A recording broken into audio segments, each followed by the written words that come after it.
Hey, World Gamers, we're back. Today we're taking a look at one of my personal favorite games.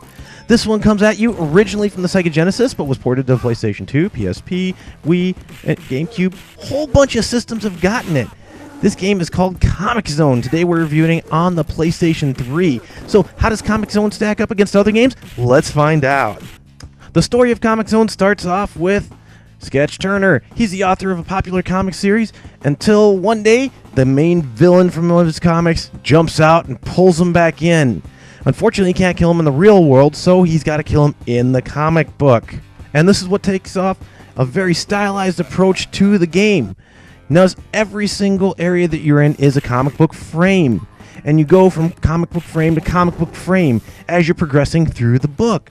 It's actually quite an ingenious thing for back in the 1990s. What I like most about this game is how it plays. This game is a joy to play with a block button, an attack button, and a jump button. It's that simple. And then you have items 1, 2, and 3. Now, if you're playing this back on the Sega Genesis, your X, Y, and Z would be 1, 2, and 3 in order.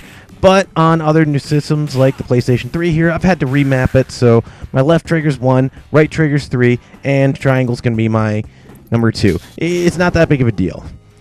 Still, the combat is fun, as you can just whip out, press a direction, and you're going to perform a different attack.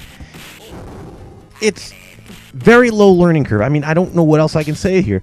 This is just a darn fun game to play. To make the game a bit more strategic, you have to use your items effectively. You're going to find items scattered throughout different parts of the levels, and you pick them up. And then you're also going to get your rat too, Roadkill. Roadkill is great because he can sniff out corners and stuff like that and point out things that you may not have seen. But the beauty of this is if you manage your items very well, it's a breeze to get through most levels. Like here as I'm fighting the dragon, notice I can take him out with a grenade I saved from earlier in the level. And I can just use this, slide underneath him, and oh hey, look, that trash can. Let's set it on fire and then burn him.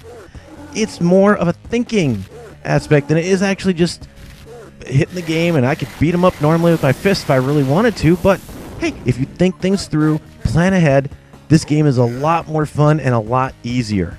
So the question you're asking right now is this game worth your money? And at $5 on the PlayStation Network, I would drop that. Actually, this one came for free. This game's also included in the Sega Genesis Ultimate Pack. It's included in the Sonic's Ultimate Genesis Collection.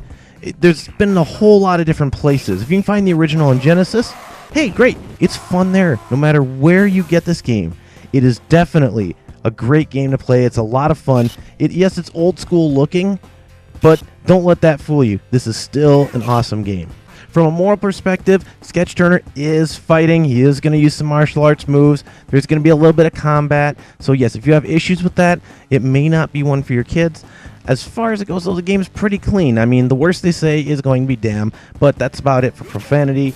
And even then, it's not spoken. It's all printed. The game itself doesn't have sexual themes. It's pretty clean, actually, and it's a lot of fun. It is a highly recommended title in my book, and between my kids and I, we have fun playing this title. I recommend it strongly.